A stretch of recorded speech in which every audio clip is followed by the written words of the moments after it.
정치 맞수다 시작하겠습니다. 오늘은 박성민 전 더불어민주당 최고위원, 정광재 국민의힘 대변인과 함께하겠습니다. 어서 오세요. 안녕하세요. 안녕하세요. 안녕하세요. 내란 특검 얘기부터 시작을 해야 될 것 같습니다. 재구속된 윤석열 전 대통령 2평짜리 독방에 수감이 돼 있는데요. 전직 대통령 신문인 만큼 모든 경호도 중단이 됐습니다. 재구속된 이후에 처음으로 특검이 오후 2시에 출석을 요구했는데요. 윤 전 대통령 안 나왔습니다. 먼저 박성민 전 최고 어떻게 보세요? 일단 최대한 지연 전략을 쓰겠다라는 생각인 것 같습니다. 지난번에도 구속됐을 때 체포가 정당하지 않다, 구속이 정당하지 않다 이런 여러 가지 본인이 생각하는 법적인 논리를 대면서 어떻게든지 이제 수사를 회방을 놓고 이 시간을 조금이라도 지연시키려는 의도가 명확해 보였었거든요. 근데 이번에 특검의 2시 출석 요구에도 응하지 않았을 뿐만 아니라 어제 이제 구속이 되고 나서는 또 내란 재판에도 참석을 안 했단 말이에요. 그러니까 이게 어쨌든 2차 구속이 됐다 보니까 이거에 대한 반발의 성격도 분명히 있는 것 같고, 또 한편으로는 여전히 법적으로 좀 빠져나가고자 하는 구멍을 찾고 있는 게 아닌가. 그래서 또다시 또 한 번 더 어떤 구속적 부심을 청구할 가능성 역시도 고려해 볼 만한 것 아닌가라는 생각이 들어서 끝까지 이 수사를 회방을 놓겠다. 그리고 제대로 협조하지 않겠다라는 태도가 보이는 상황입니다. 버티기 전략으로 그렇죠. 들어간 것 같다. 어떻습니까, 대변인님? 네, 불출석 사유서를 제출했다고 하죠. 네. 건강상의 이유를 들었는데, 근데 이렇게 지연 전략을 쓰는 것이 그러면 과연 효과적인 전략이냐, 이 부분과 관련해서는 근본적으로 다시 한번 재검토해 볼 필요가 있다고 생각합니다. 아무리 이 특검 수사의 기간이 정해져 있다고는 하지만 이 수사의 칼날을 완전히 피하기는 어렵거든요. 다만 이것이 이 구속영장이 발부된 다음에 바로 8시간 만에 다시 출석해달라는 요구를 팩스로 해왔다는 거잖아요. 그런 절차적인 문제와 관련해서 윤석열 전 대통령 변호인단 측이 절차적인 문제, 또 윤 전 대통령의 방어권 문제를 들어서 거부한 의사를 밝힌 건데, 이게 한 번은 통할지 모르지만 이렇게 계속해서 나가지 않게 되면 특검에서 강제 구인할 거 아닙니까? 그런 상황으로 가게 되면 그런 모습들이 다시 국민에게 비춰지는 게 과연 윤 전 대통령에게 유리할 것인가? 이런 부분에 대해서도 다시 한번 고민해 볼 필요는 있다고 생각합니다. 어제 재판에 나가지 않았을 때도 그렇고 오늘 특검 수사에 응하지 않을 때도 그렇고 이유가 건강상의 이유였어요. 그랬더니 특검에서 정말 건강상의 이유인지 확인을 한 뒤에 그게 아니라면 형사소송법에 따라 절차대로 하겠다라고 했습니다. 그러면 강제 구인까지 염두에 두고 있다, 이렇게 봐야 될까요? 네, 그렇죠. 어쨌든 이제 특검의 입장은 명확한 것 같습니다. 끌려다니지 않겠다라는 입장이 명확하고, 또 동시에 어떤 이 윤 전 대통령 측에서 시간을 끌고자 하는 의도에 뭔가 협조해줄 생각이 전혀 없는, 그러니까 전직 대통령이라는 점을 간과할 수는 없지만 그것 때문에 통상 피의자와는 다른 대우를 할 생각은 없다라는 게 특검의 입장이었기 때문에 저는 특검에 계속해서 응하지 않고 협조하지 않는 태도가 보이고, 그것이 정당한 사유가 아니라는 점을 확인한다면 지체 없이 저는 강제 구인을 할 수 있다라고 생각을 합니다. 왜냐하면 특검 입장에서도 시간이 한정되어 있기 때문에 지금 마냥 어떤 편의를 봐주고 기다려주고 사정을 다 봐주고 이럴 상황은 또 아닌 거거든요. 더군다나 그것이 어떤 건강상의 이유라는 핑계를 댄다라고 한다면 그건 역시 또 특검에서 좌시하기가 어려운 상황이라고 봅니다. 윤 전 대통령에 대한 태도 얘기가 많이 나왔었는데 영장실질심사 때는 수사 재판에 성실하게 임하고 있기 때문에 구속은 불필요하다, 이런 얘기를 많이 했었거든요. 그런데 그렇게 얘기하기가 지금 어려운 상황이 돼가고 있는 거 아니겠습니까? 일단 네. 구속영장이 발부되는 것을 막기 위해서 본인이 수사와 재판에 충실히 임하고 있다는 점을 강조했었던 것 같습니다. 그런데 이 구속영장이 발부된 이상 그런 식의 그 논리를 펼 이유가 사라졌다라고 볼 수도 있겠죠. 저는 그 특검이 만약에 이렇게 수사에 적극적으로 응하지 않을 경우에 강제 구인 가능성이 커진다고 봅니다. 근데 이 강제 구인이 이루어지게 되면요, 이것을 지켜보는 국민들 입장에서는 과연 어느 쪽의 정당성을 높게 평가할 것인가, 이 부분에 대한 고민 저는 윤석열 전 대통령 측에서 해야 한다고 생각합니다. 조사에 응하지 않는 것이 이게 뭔가 잘못된 것이 있다. 그래서 윤석열 전 대통령이 문제를 제기하는 쪽으로 이해하려고 하는 분이 많을지, 아니면 윤석열 전 대통령은 법 앞에 평등하려고 하지 않구나, 법치주의에 대한 부정의 의식을 갖고 있구나, 이렇게 생각하는 사람이 많을지에 대해서 다시 한번 좀 생각해 봐야 하는, 그러니까 전략 자체를 이것조차도 여론전으로 끌어가는 것은 저는 유효하지 않다고 보거든요. 사실 헌법재판소에서 재판을 할 때는 윤 전 대통령이 적극적으로 본인의 의견을 개진했어요. 그것은 헌법재판소의 판결 과정이 사법적 체계 내에서 이루어지는 것이기도 하지만 당시의 정치 지형, 정치 여론을 반영하기 때문에 그런 여론을 집결시키기 위한, 결집시키기 위한 과정이었다고 보는데 지금 이런 특검 수사와 재판에 응하는 윤 전 대통령의 모습에 대해서 좋은 평가를 하는 국민은 많지 않을 겁니다. 최 의원님은 어떠세요? 지금 수사 재판에 비협조적이고 태도에 대한 지적 얘기가 나오거든요. 어떻습니까? 그러니까 이제 계속 악수에 악수를 거듭하고 있다 이렇게 봐야 될 것 같습니다. 뭐 지금 윤 전 대통령 측에서는 사실 이제 구속영장 을 이제 심사를 하는 과정에서 본인이 이제 뭐 증거 인멸을 할 능력이 없다 이런 이야기를 계속했고 뭐 변호인들 입회한 문제에 대해서도 뭐 행정관들 같은 경우에는 변호인 구하기 쉽지 않아서 그냥 이렇게 들여보내 준 거다 이렇게 이야기를 했지만 결과적으로 객관적인 사실들을 따져봤을 때에는 윤 전 대통령 측의 변호인이 입회했을 때와 입회하지 않았을 때의 진술이 차이가 났고 뭐 비화폰 서버를 삭제하라라는 지시라던가 아니면 체포영장을 물리적으로 저지하려고 했었던 이런 정황들이 명확하게 증거로 그리고 진술로 남아있는 상황이었습니다. 그렇기 때문에 윤 전 대통령 측의 이런 변명이 하나도 통하지 않은 거거든요. 근데 지금도 이렇게 구속까지 되고 나서도 사실은 협조적으로 나오지 않는다라고 한다면 뭐 당연히 국민적인 여론은 더 들끓을 수밖에 없고 분노는 더 커질 수밖에 없는 거고 특검 같은 경우에도 이미 수사의 정당성과 필요성을 다 확보받은 상황이고 심지어 이번 구속영장이 발부되는 과정 가운데에서도 사실은 범죄 혐의가 어느 정도 소명됐다라는 이 특검 측의 주장을 받아들여줬기 때문에 사실 지금 상황에서 특검 입장에선 걸리는 게 없는 거예요. 그래서 오히려 윤 전 대통령이 계속 이런 식으로 불성실한 태도 그리고 굉장히 뻔뻔한 태도를 유지한다라고 한다면 이거는 본인에게 계속해서 악수가 될 수밖에 없다. 그래서 사실 뭐 최근에 이제 영장을 유출한 것도 그렇고 뭐 이런 식으로 시간 끌기 전략을 하는 것도 그렇고 사실 논리적으로나 법적으로나 이 윤 전 대통령이 왜 이런 방식을 택하는지는 이해하기 어렵다라는 판단이 지배적인 거죠. 앞서서 출연했던 그 변호사님은 어떤 말씀을 하셨냐면 윤 전 대통령이 조사에 응하지 않으면 윤 전 대통령 명령을 따라서 피의자가 됐던 사람들에 대한 수사는 더 강해질 거고 이 사람들에 대한 구속영장 청구 시기는 더 빨라질 수 있다 이런 얘기를 했어요. 지금 한덕수 전 총리나 이상민 전 장관이 그동안 했던 발언과 뭐 대통령실 CCTV에서 보여진 증거들이 완전히 다른 이런 정황들이 계속 나오고 있거든요. 그렇다면 다른 사람들에 대한 수사 압박은 더 세지는 거거든요. 그렇죠. 뭐 특검 입장에서는 지금 여러 가지 증거들을 확보하고 있는 상황 아닙니까? CCTV도 살펴봤더니 뭐 이상민 전 장관이나 한덕수 전 총리 같은 경우에 해왔던 말과 다르다라는 게 이제 CCTV를 통해서도 확인이 되고 있는 상황이고 이 외에도 뭐 여러 지금 특검들이 동시다발적으로 돌아가고 있지만 결국에 핵심은 윤 전 대통령이거든요. 이 윤석열 전 대통령이 윤석열 전 대통령이 지시로 행했던 일들을 다 실토하고 있는 상황이고 그렇기 때문에 저는 결국에는 윤 전 대통령이 궁지에 몰릴 수밖에 없는 상황이고 윤 전 대통령을 향한 진실의 포위망이 좁혀지고 있다고 생각을 합니다. 그래서 이렇게 계속 좁혀지고 있는 진실들, 나오고 있는 진실들 속에서 본인이 아무리 이제 거부를 하고 도망을 친다라고 해도 앵커께서 언급해 주신 대로 공범들에 대한 수사 역시도 굉장히 탄력을 받고 있는 상황이고 계속 소환하고 있고 주요 공범들에 대한 압수수색 역시 또 진행이 되고 있고 휴대폰도 분석 들어가고 이러고 있는 상황이기 때문에 윤 전 대통령이 거부를 한다고 이게 마냥 거부가 되는 상황은 아닐 거다라는 생각이 드는 거죠. 대변인님도 아까 말씀을 하실 때 윤 전 대통령이 전략을 바꿔야 된다라는 말씀을 하셨는데 그 영장 청구서에서 공범으로 적시된 피의자들에 대한 수사가 지금 빠르게 진행이 되고 있거든요. 그렇죠. 예. 근데 그 공범과 관련한 수사는 특검에서 수사할 수 있고 그 수사 결과를 바탕으로 기소도 가능하다고 봅니다. 예를 들어서 한덕수 전 총리라든가 이상민 전 행안부 장관과 관련한 수사가 속도를 내고 있잖아요. 이미 특검 수사가 이루어지기 전에도 경찰이 소환해서 조사를 했었죠.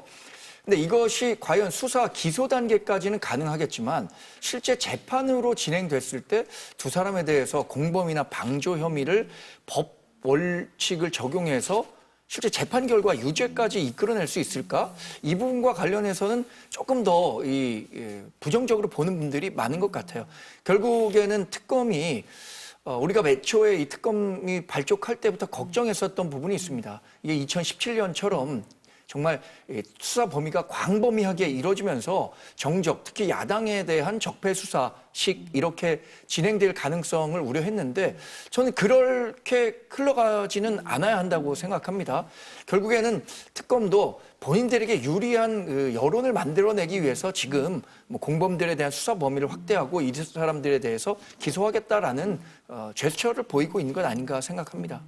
그러니까 정치적 수사가 아니라 확실한 증거를 가지고 수사에 들어가야 된다. 수사를 네, 사실 해야 된다. 2017년에 네. 여러 기소가 이루어지기는 했지만 이후에 재판 과정에서 무죄를 받는 경우도 굉장히 많았잖아요. 그런 점은 좀 차근차근 확인을 해가면서 네. 수사에 임해야 된다라는 우려점을 말씀을 하셨습니다. 내란 특검에서는 외환 혐의 수사도 지금 본격화하고 있는데 특검이 확보했다고 하는 녹취록 내용 잠깐 들려드리겠습니다. 현역 장교의 진술인데요. 윤석열 정부가 지난해 10월부터 11월 사이에 북한의 무인기를 최소 5번 이상 날려보냈다고 들었다. 뭐 이 내용이에요.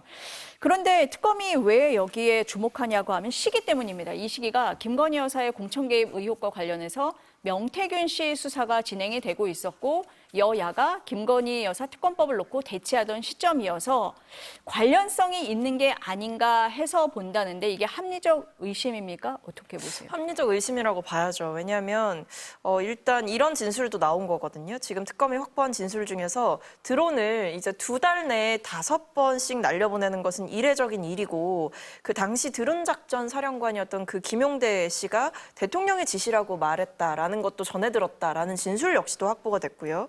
그 외에도 이제 북한이 이 드론을 이제 남한에서 날려보내니까 여기에 대해서 강력하게 대응하겠다라는 입장을 밝히니 이 윤 전 대통령과 김용현 전 장관이 굉장히 기뻐했다라는 이야기도 들었다라는 거죠. 그래서 이걸 또 날려야 되나 하면서 이 군인들 입장에서 굉장히 부담스러웠던 상황이었다 이런 얘기가 나왔는데 앵커께서 말씀해 주신 대로 이 9월 말부터 이 11월 초쯤까지 보면요. 굉장히 숨가쁘게 이 명태균 씨와 관련한 게이트가 확산이 됩니다.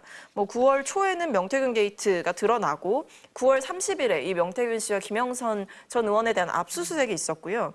10월 2일에는 이 윤 전 대통령이 김건희 특검법과 이 해병대원 특검법에 대해서 거부권을 행사한 날이기도 합니다. 그리고 중앙지검에서는 디올백 수수 혐의 관련해서 무혐의 처분을 했고요. 근데 그 뒤에 보면 이 10월 10일에 한동훈 그 전 대표가 뭐라 그러냐면 도이치모터스 주가 조작 관련해서 김 여사에 대한 기소 문제를 언급할 때다. 이런 이야기를 했던 타이밍이 있었고요. 또 그 뒤에도 이 중앙지검이 근데 그럼에도 불구하고 도이치모터스 주가 조작에 대해서 김건희 씨에 대해서 무혐의 처분을 합니다. 그러니까 이런 식의 타임라인을 쭉 보면 9월 초 길게 잡았을 때 9월 초부터 이 11월 중순까지 민주당은 10월 말에 또 김 전 의원의 공천 관련해서 논의하는 이 육성 녹취록을 또 공개를 하기도 했었거든요.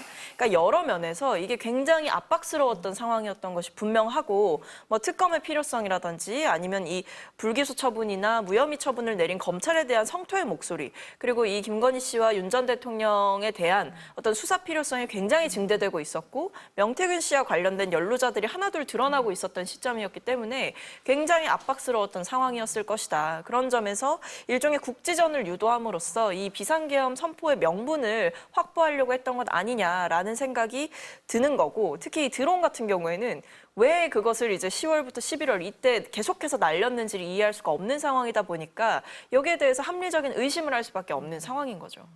어떻습니까? 시기가? 글쎄 뭐 국내 정치 상황과 관련해 갖고 자꾸만 연계를 지으려고 하면 어떤 식으로든 그런 해석 그렇게 하고 싶으면 할 수 있다고 생각합니다. 그런데 또 남북 관계의 특수성을 고려하면 그 시기에 무인기를 보냈다고 하더라도 전혀 이상하지 않을 정도로 당시에 남북 관계는 경색돼 있었죠. 2022년 12월에 북한이 우리나라에 무인기 5대를 보냅니다. 그 가운데 한 대는 용산 상공을 막 휘짓고 다녔어요.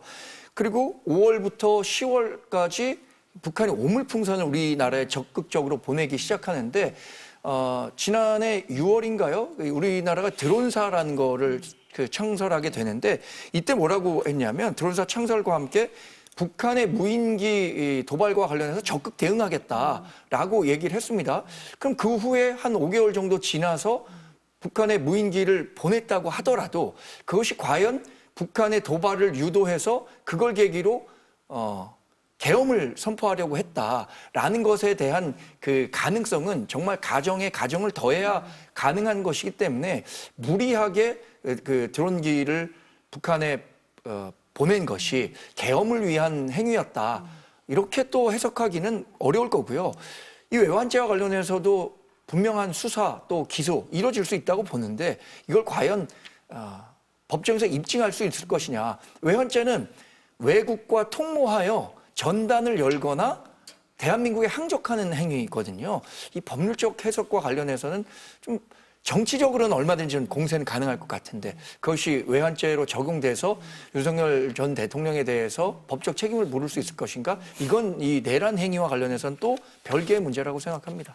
시기만을 가지고 관련성을 얘기하기는 좀 어려운 거 아니냐. 법 적용이 가능한지까지 좀 봐야 된다. 이런 말씀이세요.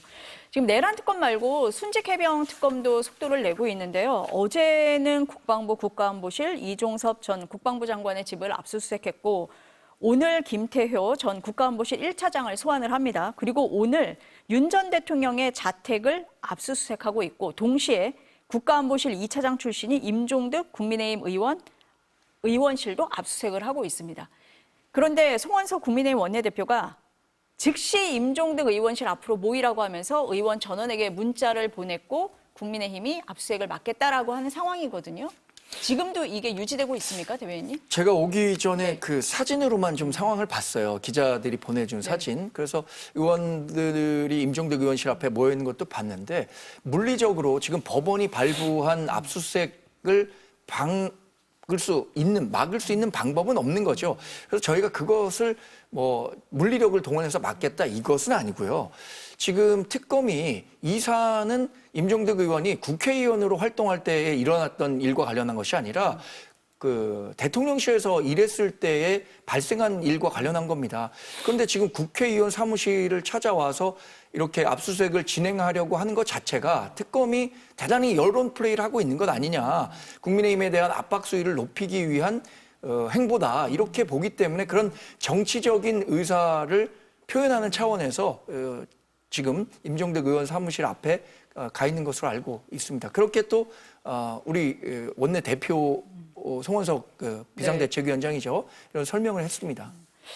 대변인 말씀하실 때 옆에 화면이 나가고 있었는데요. 그 임종득 의원실 앞의 모습이고 지금 송원석 비대위원장의 모습도 보고 계십니다. 말씀하신 것처럼 원내대표단을 중심으로 해서 항의 차원에서 의원실 앞으로 간 것 그렇게 말씀을 하셨습니다. 어떻게 보셨어요, 근데 최고위원님? 사실 좀 납득하기 어려워요. 왜냐하면 말씀해주신 대로 저게 이제 뭐 국회의원이기 전에 대통령실에서 일을 할 때 있었던 문제에 대해서 압수수색을 하는 거잖아요. 그렇다고 한다면 더더욱 지금 의원들이 막아설 이유는 없다라고 봅니다. 왜냐하면 이게 어떤 특정 정당을 겨냥해서 하고 있는 수사가 아니라 임종득 의원이 과거 대통령실에서 일할 때 이 이른바 이제 최상병의 죽음을 은폐하고 덮는 과정에서 VIP의 경로, 그러니까 윤 전 대통령의 경로 이후에 모든 게 바뀌었다라고 하는 게 지금 최혜병 특검에서 밝혀야 할 진실의 첫 번째 단추이기 때문에 그걸 풀겠다고 지금 압수수색을 관련자들에 대해서 다 하고 있는 거예요. 이게 임종득 의원만 하는 게 아닙니다. 지금 2023년 7월 31일 그 문제의 회의가 있었던 날에 거기 참석했던 인사들 혹은 대통령으로부터 어떤 지시를 받았다라고 볼 수 있는 인사들에 대해서 뭐 구체적으로 열거를 드리자면 뭐 이종섭 전 국방부 장관, 임기훈 전 대통령실 국방비서관 이런 분들에 대해서 지금 쉽게 말하면 안보실 관계자들 플러스 국방부 관계자들에 대해서 수사를 하는 거란 말이에요. 그렇다고 한다면 여기에 대해서 오히려 본인이 떳떳하다고 한다면 적극적으로 응하는 게 맞죠. 근데 지금 상황에서 저렇게 당의 의원들을 뭐 동원한다든지 아니면 뭐 당 차원에서 항의의 입장문을 낸다라는 것은 오히려 저는 우리가 뒤에서 얘기를 하겠지만 지금 국민의힘 혁신위에서 죄송하다라고 사죄하고 있는 거 아닙니까? 이거랑 오히려 배치되는 흐름인 거죠. 사죄하고 윤 전 대통령의 잘못에 대해서 정말 죄송하다라고 한다면 이런 부분에 대해서 막아설 게 아니라 적극적으로 협조하는 모습을 보이는 게 맞는 거죠. 근데 해당 수사와 관련해서는 임종득 의원 본인이 적극적으로 수사에 응하겠다고 했어요. 그리고 실제적 진실을 파악하기 위해서는 당시에 근무했었던 PC라든가 대통령실에서 자료를 찾아야지 지금 국회의원 사무실에 와서 압수수색을 하겠다고 하는 것. 물론 법원이 발부했기 때문에 이거 막을 수 있는 방법이 없어요. 그러나 야당으로서 최소한 우리들이 갖고 있는 정치적 의사표현은 해야겠죠. 이렇게 일방적으로 계속해서 특검이 우리 정당 소속 의원들에 대한 압수수색 진행한다고 한다면 그것은 모르겠습니다. 민주당 지지하는 분들은 당연한 그 결과를 하는데 왜 그렇게 민감하게 반응하냐 이렇게 지지할지 모르겠지만 또 우리 정당 지지하는 분들은 정치 보복성 수사 아니냐 이렇게 분명히 얘기할 대목이 있다고 생각합니다. 국민의힘 의원들이 연달아서 압수수색을 받는 상황에서 당 차원의 대응을 어떻게 안 할 수가 있겠느냐 이런 말씀이세요. 최고위원님 앞서서 말씀을 하실 때 국민의힘 혁신위 얘기를 하셨습니다. 지금 국민의힘이 그 특검 수사 때문에 좀 뒤숭숭한 상황인데 집안도 지금 좀 시끄럽다 이렇게 표현을 해야 될까요? 아닙니까? 그런 상황인 것 같습니다. 안철수 의원이 이제 사퇴하고 나서 국민의힘 윤희숙 혁신위원장이 들어섰고 출범을 했습니다. 어제 반성 사죄문을 발표했는데요. 먼저 들어보시겠습니다.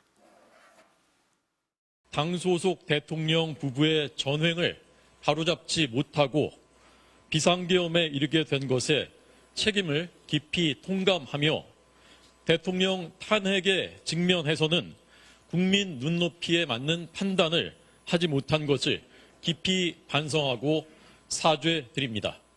당대표를 강제 퇴출시키고 특정인의 당대표 도전을 막기 위해 연판장을 돌리고 당대표 선출 규정을 급변시켜 국민 참여를 배제하고 대선 후보 강제 단일화를 시도하는 등 국민과 당원께 절망감과 분노를 안겨드린 것을 반성하고 사죄드립니다.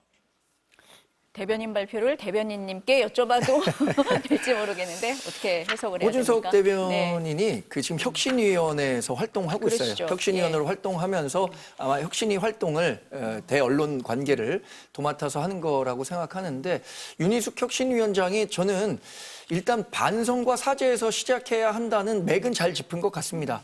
근데 그것보다 더 나아가서 인적 쇄신을 얘기하는 분이 있는데 저는 인적 쇄신은 굉장히 좀 오랜 시간이 걸릴 것 같아요. 왜냐하면 다음 총선까지 3년이라는 시간이 남았기 때문에 이 인적 쇄신의 대상자로 꼽히는 사람들이 선뜻 어떤 식으로든 자기의 거취와 관련해서 메시지를 내기가 어려울 것 같다는 생각입니다.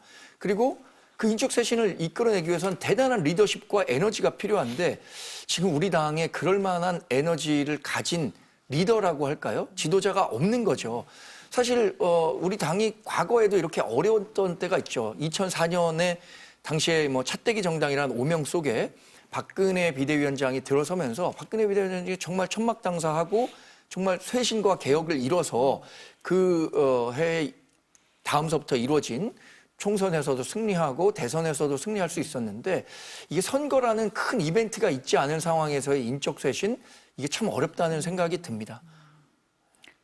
그러면은 지금 핵심이 인적 쇄신 아니냐라고 지적하시는 분들도 많지만 그거는 좀 시간이 많이 걸리니까 지금 할 수 있는 선에서 얘기를 한 거다. 저는 혁신은 딱 한 번에 다 이루어지는 것이라고 생각하지는 않고요. 그 방향으로 계속 가는 것이 중요하다고 생각합니다. 근데 그 방향 설정은 지금 윤희숙 위원장이 잘한 측면이 있는 거죠. 가장 먼저 얘기한 것이 윤석열 전 대통령 부부의 전횡을 막지 못했다.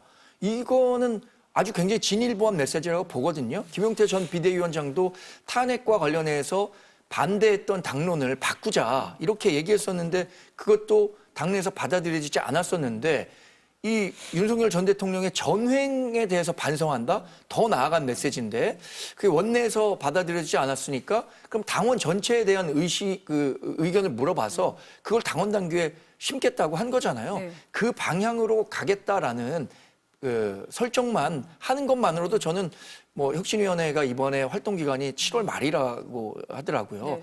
비교적 짧은 기간에 이루어지는데 그런 디딤돌 하나만 놓아도 혁신의 절반까지의 성공이라고도 할 수는 없겠지만 그 방향으로 가는 모습만 보여줘도 괜찮을 것 같습니다. 어떻게 평가하세요? 근데 사실 저는 혁신위가 계속 이야기를 한다라고 해도 별로 유의미한 성과는 없을 것 같아요. 왜냐하면 두 가지가 필요한 것 같습니다. 첫 번째는 이 혁신의 진정성이 있으려면 일단 윤 전 대통령에 대한 쓴소리를 하는 당의 공식적인 입장이 나와야 돼요. 그러니까 이렇게 당 소속 대통령 부부의 전횡을 바로잡지 못했고 이건 이제 과거에 있었던 일들에 대한 반성의 의미인 거잖아요. 근데 이런 사과는 계속 했단 말이죠. 몇 차례 했습니다. 근데 그게 의미가 있다라고 혹은 진정성이 있다라고 못 받아들여졌던 가장 큰 이유는 지금 윤 전 대통령이 이제 파면 이후에 계속해서 보여주고 있는 행태에 대해서 국민의힘에서 단 한 번이라도 제대로 쓴소리를 한 적이 있느냐, 여기에 대한 지적이 있는 겁니다. 예를 들면 오늘 우리가 방금 앞에서 얘기한 것처럼 갑자기 뭐 수사에 협조를 안 하거나 재판에 뭐 출석하지 않거나 이런 모습들이라든지, 아니면 그 전에 뭐 탄핵되기 전에 뭐 계속해서 어떻게 보면 지지자들을 뭐 준동하고 혹은 뭐 본인을 향한 뭐 불법적인 뭐 영장이 있다라든지 이런 식으로 얘기를 했을 때 사실 국민의힘 의원들이 한남동 관저 가서 윤 전 대통령 지키겠다라고 나섰었던 거 아니에요. 그러니까 이런 모습들이 차곡차곡 쌓여 있었기 때문에 이걸 정말 반성한다라고 하려면 지금 윤 전 대통령이 보이고 있는 잘못된 모습과 태도에 대해서 지적하는 공식적인 입장이 있어야 되는 거죠. 왜냐하면 국민의힘이 스스로 어떻게 보면 제명 조치도 하나 못했던 거 아닙니까? 그래서 저는 이런 게 하나 있어야 된다라고 보고, 두 번째는 인적 쇄신이든 뭐든 그 특정 인사들에 대한 어떠한 책임을 묻는 행위는 있어야 된다고 봐요. 그게 뭐 출당일지 제명일지 징계일지 뭘지는 봐야겠지만 그건 당에서 논의를 해야 될 사안입니다만, 인적 쇄신이 어려우니까 넘어가자? 이건 아닌 거죠. 왜냐하면 결국 이 전행을 막지 못했다라는 거를 한번 들여다보면 그 전행을 부추긴 사람도 있었고 그것을 과하게 옹호한 사람도 있었고 윤 전 대통령 부부의 권력을 등에 업고 이른바 당내에서 줄 세우기를 했던 의원들도 있었단 말입니다. 그래서 그 찐윤이라고 불리는 인사들이 있었기 때문에 그런 행태가 방치가 됐던 거예요. 그렇다고 한다면 그 사람들이 누군지 당내에선 누구보다 다들 잘 아실 거 아닙니까? 그럼 그 인사들을 속아내는 작업을 해야 되는 거죠. 근데 핵심을 건드리지 않고 뭔가 포장지만 계속 바꾼다라고 해서 내용물이 나아졌다라고 보실 국민은 아마 잘 없을 거다라고 생각합니다. 지금 사죄 반성문에 들어있는 내용 전당원 투표에 붙이겠다 이렇게 얘기를 했잖아요. 그게 어떤 국민의힘이 변하는 계기가 될 수 있다 이렇게 보십니까? 근데 사실 뭐 전당원 투표를 실시를 해서 넣는다라고 하는 게 당 차원에서는 큰 의미일 수 있지만 사실 국민들 입장에서는 뭐 이런 일이 있었습니다를 이제 명시한다라는 게 앞으로의 어떤 이 국민의힘의 기조 변화, 행동 변화로까지 이어지는지는 좀 의구심이 있으실 것 같아요. 뭐 예를 들면 뭐 어디 이제 책에 뭐 혹은 뭐 당원 당규가 명시된 어디에다가 이제 이런 뭐 문구를 넣는다라고는 하지만 그럼 그 뒤에 이제 국민의힘이 어떻게 변할 거냐에 대해서는 이 문구를 추가했으니 변할 것이다라고 얘기하기에는 좀 연결이 안 되는 부분이 저는 많다고 생각해서 뭐 오히려 사실 전당원 투표를 실시할 거였으면 김용태 전 비대위원장이 원했던 그 개혁안에 대한 전당원 투표를 실시하는 게 조금 더 효과가 있지 않았을까라고 생각합니다. 박최고 의원은 그런 얘기를 계속했어요. 사과 여러 번 하지 않았느냐. 그런데 이후에 달라진 게 없지 않냐. 그럼 전당원 투표해서 당원 당규 넣는다고 달라졌다고 보겠느냐. 이런 지적입니다. 천리길도 한 걸음부터라고 하지 않습니까? 그래서 네.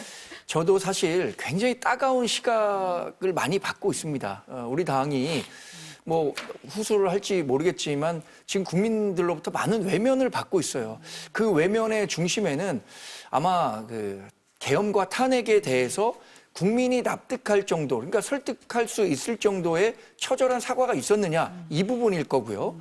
또 대선 후보를 선출하는 과정에서 이른바 정당 민주주의의 근간을 완전히 훼손하는 후보 교체, 바꿔치기, 이 부분과 관련해서 사과한 적이 있느냐, 이 부분과 관련해서 사실 국민들께서 많은 질책을 하고 계시거든요.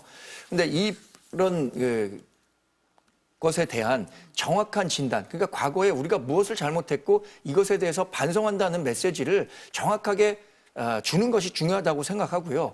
저는 지난번에 뭐 관저 앞에 갔었던 45분의 사람들에 대한 인적 쇄신, 이런 얘기들을 하시는 분도 있는데 그분들이 그때 당시에 가졌던 생각을 지금도 갖고 있느냐? 전 지금도 그런 생각을 갖고 있다라면 당연히 인적 쇄신의 대상이 될 수 있다고 생각합니다. 그럼 그분들이 우리가 혁신안을 발표하고 혁신 방향을 제시하는 데 있어서 반대하지 않고 과거에 대해서 철저히 반성한다, 앞으로 그러지 않겠다라는 것을 약속한다면 그러면 이제 앞으로 갈 수 있는 계기는 마련할 수 있다, 이렇게 생각합니다. 첫 시작은 반성이다. 그렇죠. 저는 우리 당의 혁신의 출발은 윤석열 전 대통령 지난 3년간의 실정에 대한 반성과 사죄에서 시작한다고 봅니다. 그 반성과 사죄의 첫 단추는 여러 사람이 끼우려고 했거든요. 그런데 그렇게 끼웠다고 우리는 판단하지만 국민께서 받아들여지지 않기 때문에 국민께서 받아들일 수 있을 정도까지 사죄와 혁신, 반성을 하는 게 중요하다고 생각하는 거죠. 대변인 지금 이제 국민들의 시각을 지금 말씀을 하고 계신 것 같습니다. 그래서 여론조사 좀 보겠습니다. 먼저 어제 발표된 MBS 조사 먼저 보면요. 정당 지지율이 민주당 45%, 국민의힘 19% 이렇게 나왔습니다. 국민의힘 지지율 10%대로 떨어진 건데요. 세대별로 봐도 70대에서도 민주당에 지고 지역별로 보면 TK를 제외하고 전 지역에서 민주당에 지는 걸로 나옵니다. 오늘 발표된 갤럽 조사 보겠습니다. 정당 지지율 민주당 43%, 국민의힘 19%. 대표적인 두 여론조사 기관인데 조사 결과가 동일하게 19% 나왔습니다. 먼저 대변인님 어떻게 분석하시겠습니까? 이런 낙제점을 받고 있는 우리 당의 모습에 대해서 우리 당 지지해 주시는 분들과 또 국민께 굉장히 송구스럽죠. 사실 저는 원외 대변인이라는 아주 미관 말직을 맡고는 있지만 그래서 제가 내는 목소리가 우리 당 쇄신과 개혁에 얼마나 큰 힘을 실을 수 있을지는 모르겠지만 현실이 이럼에도 불구하고 위기를 위기라고 인식하지 않는 우리 당의 분위기 이런 게 문제가 있다고 생각합니다. 그 가운데에는 이른바 최근에 뭐 얘기가 되고 있는 언더 찐윤들 우리 당 강세 지역에서 해당 지역만 잘 지키면 다음에 또 국회의원 할 수 있다라 이런 정도의 마인드를 갖고는 우리가 한 발도 앞으로 나갈 수 없는 거거든요. 그래서 최근에 나오는 이런 정말로 혁신하지 않으면 우리 당의 존립 자체가 어려울 수 있다라는 여론조사 결과 우리 당이 무겁게 받아들여야 한다고 생각합니다. 윤희숙 혁신위원장도 이런 부분들을 적극적으로 레버리지, 지렛대 삼아서 지금 이런 국민 여론이 있는데도 우리가 혁신하지 않으면 우리 당 존립할 수 없다. 사실 혁명이라는 게 왜 일어납니까? 조금씩 좋은 방향으로 바꿔가면 혁명이 일어나지 않거든요. 그래서 그 과정이 개혁이라는 거죠. 이 개혁을 본인이 하지 않으면, 우리 자체적으로 하지 않으면 혁명의 대상이 될 수 있는 겁니다. 그러지 않기 위해서 우리 당이 더 노력해야겠죠. 윤희숙 혁신위원장은 어제 지금보다 더 떨어질 수 있다 뭐 이런 말씀도 하시더라고요. 어떻게 진단하십니까? 뭐 숫자 그대로 국민의힘이 받아들이는 게 중요할 거라고 생각합니다. 뭐 이거에 대해서 오히려 또 좀 잘못된 노선을 찾지 않을까 걱정스러운 마음은 있습니다. 뭐 예를 들면 지지층을 더 결집시켜야 된다라든지 아니면 뭐 대여 투쟁을 더 강화해서 어떤 좀 선명한 야당으로서의 모습을 보여주자라든지 이런 방식의 그러니까 투쟁형 야당으로서의 노선을 채택하면 오히려 저는 더 악수가 될 수 있다라고 보고 오히려 지금 이렇게 계속 결과적으로 보면 정당 지지율이 떨어지고 부정평가가 늘어나는 이유는 쇄신과 혁신이 잘 안 되고 있는 면도 있지만 이재명 정부가 출범하고 이 초기에 굉장히 잘하고 있다라는 평가가 있고 거기에 대해서 국민의힘이 뭔가 대선 결과를 고지고대로 인정하지 않고 사실상 계속 발목 잡기와 해방하는 그런 식으로 일관을 하고 있다 보니까 저는 이런 부정적인 여론도 그거에 이제 영향이 좀 있다라고 봅니다. 그래서 두 가지 면인 거죠. 이재명 정부와 어떻게 하면 좀 괜찮은 관계를 형성해 갈 수 있을까? 야당답게 하면서도 또 동시에 할 일은 하자라는 기조를 가져가야 되는 거. 이게 전 중요할 거라고 보고요. 두 번째는 우리가 잠깐 앞에서 얘기했듯이 혁신이가 출범은 했지만 사실 혁신이든 비대위든 결국 중요한 것은 핵심을 피해가지 않는 겁니다. 불편한 부분을 들춰보고 인적쇄신도 하고 그리고 좀 특정인들에 대한 책임 묻기도 해야 되는 거고 사과의 메시지만 계속 반복해서 낼 게 아니라 행동으로 좀 보여줘야 된다. 뭐 윤 전 대통령과 절연하겠다면 정말 지금 수사 행태나 재판 과정에서 보여주고 있는 이런 윤 전 대통령의 행태에 대해서 한번 지적을 할 필요는 있다. 그러니까 구체적인 행동으로 보여줄 시점이 왔다라고 생각합니다. 인적 쇄신 관련해서 대변님은 앞서서 좀 시간이 오래 걸리는 문제다. 천리길도 한 걸음부터 가야 된다라고 말씀을 하셨어요. 최고위원님 보시기에는 왜 이 부분은 빠졌다 이렇게 보세요? 뭐 아직도 그분들이 주류니까 그렇겠죠. 그러니까 그분들이 만약에 이제 이빨 빠진 호랑이고 뭐 이제 다 이제 뒤로 물러선 인사들이다, 무대에서 다 내려온 사람들이다라고 한다면 인적쇄신에 대한 요구가 왜 없겠습니까? 충분히 있는 거죠. 근데 최근에 이제 국민의힘 당 분위기를 보게 되면 뭐 원내대표 선거에서도 그랬듯이 뭐 이른바 친윤들의 이제 지지를 받는 혹은 영남권 주류 세력들의 지지를 받는 인사가 결선 투표도 없이 당선이 됐고 그 이후에도 김용태 전 비대위원장의 개혁안이 사실 좌초됐던 이유는 신임 원내대표를 세우면서 거기에 더 이상 이제 권한을 주지 않는 모양 모양새로 흘러갔기 때문이거든요. 그래서 저는 여전히 이 친윤 주류 세력들 혹은 뭐 언더찐윤이란 말도 나왔지만 이른바 이 친윤의 혹은 영남 주류의 기득권을 계속 갖고 있는 사람들이 여전히 당의 어떤 조직력과 이 핵심 요직들을 장악하고 있기 때문이 아닌가라는 생각이 들어서 그분들이 뭔가를 결정하기 때문에 인적 쇄신을 하려면 그분들이 희생을 해야 되는 거거든요. 본인이 희생할 생각이 없으니까 그게 안 되는 거겠죠. 그 당사자들부터 그렇게 좀 희생을 해야 된다 이런 말씀이십니다. 민주당 얘기 좀 해볼게요. 더불어민주당 당권 레이스가 본격화됐습니다. 3선의 박찬대 의원, 4선의 정청래 의원, 두 친명계 의원의 2파전이 펼쳐지게 됐는데요. 먼저 두 사람의 출사표부터 들어보시겠습니다. 누군가 통합은 대통령이 하는 일이고 여당은 개혁을 잘하면 된다고 합니다. 정의로운 통합, 유능한 개혁을 위해 설득과 투쟁, 그 어떤 방식도 주저하지 않겠습니다. 지금은 실험이 아니라 검증된 리더십이 필요한 때입니다. 강력한 개혁 당대표가 되겠습니다. 지금은 내란과의 전쟁 중입니다. 내란은 아직 끝나지 않았습니다. 이럴 때는 강력한 리더십이 필요합니다. 지금은 태평성대가 아닙니다. 태평성대라면 저가 아니어도 좋습니다. 그러나 지금은 내란과의 전쟁, 전시체제로 당을 가동시켜야 합니다. 박찬대 후보는 검증된 리더십, 정청래 후보는 강력한 리더십을 내세우고 있는데요. 최고위원님, 누가 더 유력합니까? 굉장히 곤란하고 굉장히 어려운 질문인데요.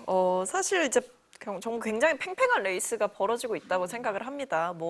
왜냐하면 이제 두 분 다 이제 대통령과 함께 합을 맞춘 세월이 있고 경험이 있으신 분들이고 또 각자의 강점이 워낙 확실하신 분들이다 보니 굉장히 좀 각자의 경쟁력을 가지고 치열하게 맞붙고 있는 양상이다 이렇게 봐야 되겠는데요.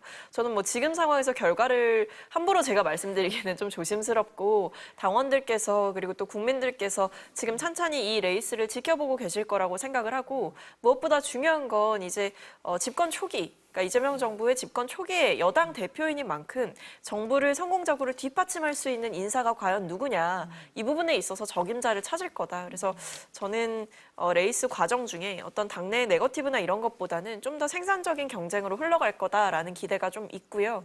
각자의 강점을 최대한 부각시키는 방향으로 선거 끝까지 긴장을 놓치지 않고 임하시지 않을까라고 생각합니다. 말씀을 확실하게 안 해주시는데요. 대변인님이 보시기엔 어때요? 예. 그래서 저는 예. 처음에는 대부분의 여의도 주변의 정치 전문가들은 직전 원내대표를 한 박찬대 의원이 상당히 우세한 거 아니냐라고 많이들 전망을 하셨어요. 근데 생각보다 여론조사 결과는 오랫동안 정치를 한 정청래 의원이 조금 더 앞서가는 모습을 보였기 때문에 예측이 좀 어렵지만 그 차이는 좀 줄어드는 모습을 보이고 있더라고요. 결국에는 55%의 유권자를 구성하고 있는 권리당원들, 저는 민주당 권리당원들은 대단히 그 정치 고관여자들이라고 생각하거든요. 우리 당 당원들보다도 민주당 당원들의 정치 관여도가 훨씬 더 높다고 생각해요. 이분들의 전략적 판단이 결국에는 당 대표를 선택할 것이다.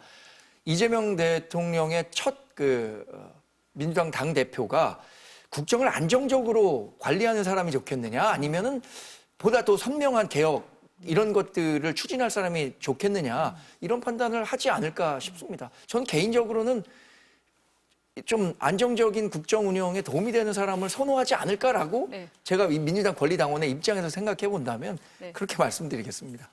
민주당 권리당원들은 전략적인 투표를 할 거다라고 말씀하셨는데 그렇게 보세요? 그 전략적인 네. 투표를 함부로 예단할 수 없다라는 게 제 네. 입장인 거고요. 네. 이 당원들 입장에서는 각자가 선호하는 방식이 있을 거라고 생각을 합니다. 더 이제 강경한 투쟁의 방식을 원하느냐, 혹은 조금 더 안정감 있는 모습을 원하느냐, 이거는 사실 보기에 따라 또 다른 것이고, 그리고 본인들이 이제 판단하시는 기준에 따라 다른 거고, 또 선거 과정 중에 이제 보여주시는 모습에 따라 또 판단이 달라질 수 있는 부분이라서 저는 굉장히 말을 아끼고 있는 상황이고요. 다만 이제 두 후보 다 호남에 굉장히 공을 들이고 있다라는 생각은 들더라고요. 그래서 왜냐하면 이제 호남 같은 경우에는 권리당원 비율이 이제 다른 지역보다 워낙에 높고 그렇기 때문에 호남의 마음을 잡아야 당권을 잡을 수 있다라는 공식이 있는 상황이라서 굉장히 그 부분에도 좀 귀추가 주목이 되고 호남이 워낙에 정치적으로 늘 더 깨어있고 굉장히 좀 진취적인 곳이다 보니까 어떤 판단을 하실지 사실 오히려 더 쉽게 예측이 안 되는 곳이라는 생각도 듭니다. 제가 지금 하는 발언이 민주당 권리당원의 표심에 얼마나 영향을 미칠지는 모르겠습니다만 우리 당을 지지하고 있는 사람들을 제가 많이 만날 거 아닙니까? 그러면 민주당 전당대회 관전평 가운데 정청래 의원이 당대표 되는 게 우리 당한테는 더 유리한 거 아닌가? 이렇게 얘기하시는 분들이 많더라고요. 판단을 어떻게 하실지 모르겠습니다. 말씀을 듣고 저도 잠깐 고민을 하게 되네요. 약간 네. 근데 지금 다른 당 당대표 선거를 볼 그런 시절은 아닌 것 같습니다. 국민의힘은 일단 내부부터 좀 보고 네. 해야 되지 않을까. 누가 당대표가 되든지 간에 사실 오히려 국민의힘은 누가 당대표가 되든지 간에 상관이 없고 오히려 지금 국민의힘 내부 정리를 하는 게 급선무다 이렇게 보여요. 저희가 이제 이 얘기를 하게 되면 누가 돼도 국민의힘은 힘들다 이런 생각을 하게 될 것 같습니다. 왜냐? 박찬대 의원이 발의한 내란 특별법 이 내용을 두고 이제 국민의힘에서 반발을 하고 있는데 여러 조항이 있는데 그중에 내란범을 배출한 정당에 대한 국고 보조금을 중단한다. 뭐 이런 내용이에요. 민주당 의원 110명 이상이 공동 발의자의 이름을 올렸습니다. 국민의힘에서 반발을 하고 있는데 정청래 후보 이 법안 약하다. 더 센 법안이 필요하다. 이렇게 얘기를 했어요. 이러니까 정청래 의원이 되는 게 우리가 더 유리하지 상대적으로. 않겠느냐. 네. 왜냐하면 네. 지금 이재명 대통령이나 민주당이나 항상 협치를 입에 달고 얘기하고 있어요. 근데 지금 협치의 대상은 누굽니까? 우리나라에서 지금 민주당을 제외한 두 번째로 많은 의석수를 갖고 있는 정당이 국민의힘이고요. 지난 대선에서 김문수 후보가 어려운 환경에서도 41.15%를 얻었습니다. 2024년 총선에서도 전국 단위의 그 투표 수만 계산하면 불과 3%포인트 차이밖에는 나지 않았습니다. 그런데 상대 정당을 협치의 대상이 아니라 마치 이번을 계기로 해서 괴멸해야 할 대상이라고 생각하고 이런 위헌적인 발상의 법을 만든다면 그거 자체가 저는 국민들로부터 좋은 평가를 받지 못할 겁니다. 아마 이 법안과 관련한 얘기는 이번에 당대표 선거가 있으니까 민주당 지지자들을 상대로 내가 더 이렇게 선명성 있는 여당을 만들겠다, 강한 여당을 만들겠다라는 상징적인 메시지를 전달하기 위함이 아니었을까라고 생각하고요. 이걸 현실적으로 법제화한다? 저는 당연히 위헌적 요소가 있기 때문에 불가능할 거라고 봅니다. 위헌적이라서 법제화하기는 어려울 거다. 네. 이렇게 보시는 거고 최고위원님은 어떻게 보세요? 네, 저는 오히려 좀 예. 필요성은 있는 법안이다라고 보입니다. 왜냐하면 사실은 그동안 이런 비슷한 취지의 법안이 한 번 더 있었어요. 박홍근 전 원내대표께서 말씀하셨던 게 이제 정당 해산 관련한 법안이었는데, 그러니까 이 법안이나 뭐 그 전에 논의가 됐던 법안이나 사실 결과적으로 보면 뭐냐면 내란 수계를 배출하고도 거기에 대해 어떠한 정치적인 책임도 지지 않는 정치적인 세력이라면 이것을 법적인 수단을 통해서 어느 정도의 제재와 그런 뭐 책임을 지워야 되는 것 아니냐 이런 생각이 드는 거거든요. 그래서 저는 이 내란 특별법 같은 경우에도 마찬가지다라고 생각을 합니다. 그러니까 내란 수계를 배출을 해놓고도 내란 수계와 절연하지 못하는 모습을 보이고 그리고 내란 수계의 잘못된 행태에 대해서 제대로 된 공식적인 논평도 내지 못하고 그리고 여전히 이 윤 전 대통령과 함께 정치적으로 위상을 키워나갔던 인물들이 여전히 당의 주류라고 한다면 거기에 대해서 일말의 자성이라든지 책임을 지는 모습이 없다라고 한다면 이거는 그 세력 스스로가 책임을 져야 되는데 아무도 그 일을 하지 않는다면 법을 통해서라도 어느 정도의 책임을 지우는 게 필요하다라는 거죠. 그래서 저는 이런 법안들이 나오게 되기까지 국민의힘이 과연 어떤 자성의 모습을 제대로 보여줬는가에 대해서 먼저 성찰을 하는 게 순서다라고 생각합니다. 지금 말씀하셨잖아요. 단서가 붙었습니다. 절연하지 않는다면, 반성하지 않는다면 이런 법안 만들겠다고 하셨잖아요.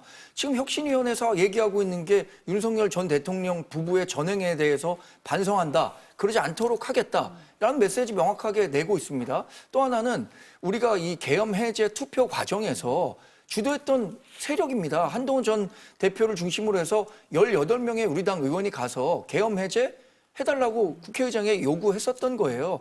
그런 우리 정당의 활동에 대해서는 전혀 인정하지 않고 이 사건을 계기로 정말로 야당을 한번 다 없애버리자 이런 식의 이렇게 거칠게 법안을 만든다면 이거 한국 정치가 어디로 가겠습니까? 근데 이게 사실 뿌리 깊은 거예요. 그러니까 12.3 그 내란의 밤에 사실은 불법 비상계엄 해제 표결에 국민의힘 의원들 대다수가 참여하지 않았고 심지어 이제 드러나고 있는 것은 추경호 전 원내대표가 윤 전 대통령과 계엄 선포 이후에 통화를 나눴다. 나경원 의원도 마찬가지고요. 그러니까 이런 내용들이 이제 드러났고 그 이후에도 윤 전 대통령에 대한 체포영장이라든지 이런 게 집행되는 과정에서 관저로 달려가서 막으려고 했던 의원들이 다수 있었고 그 뒤에도 헌재 재판관들을 공격하면서 이 탄핵 판결에 조금이라도 영향력을 미치려고 했던 혹은 마치 이제 탄원서 같이 이제 다 돌리면서 서명하고 이거 무조건 각하 판결 나와야 된다 탄핵에 대해서 이런 이야기를 모았던 사람들이 국민의힘 대다수 의원이었기 때문에 저는 이 국민의힘이라는 정당에 대한 신뢰가 굉장히 추락한 상황이고 그 뒤에도 사실 대선을 치르면서 절연의 기회가 있었고 반성의 기회가 있었는데도 출당 하나, 제명 하나 못 시키면서 사태를 여기까지 끌고 오지 않았느냐라는 질문을 드릴 수밖에 없습니다. 두 분이 지금 치열하게 공방을 벌이신 내란 특별법을 발의한 박찬대 의원이 곧 나오십니다. 직접 여쭤보겠습니다. 네, 오늘 두 분 말씀 여기까지 듣겠습니다. 감사합니다.